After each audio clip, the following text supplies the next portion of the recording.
Hi mga bikers! So first time natin mag-vlog at ito na nga dahil first time tayong matutong mag-bike, nagsama na tayo ng mga import. So ayan, si Jess at saka si Kat after namin kumain, nagkaayaan mag-bike kahit na 12 midnight.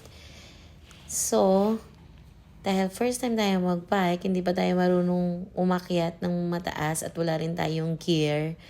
Kaya ayan, dito lang muna tayo sa park plots. Madilim na, pero masaya, mahangin. Kaya mga naka-jacket kami dyan.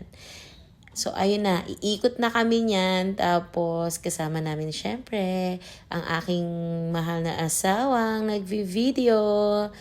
Taga-video lang siya kasi hindi siya magbabike. So, ako lang. Support lang. Ayan. Happy naman ang gabi kahit na pagod, pawis, pero masaya kasi na-burn yung mga kinain natin dyan.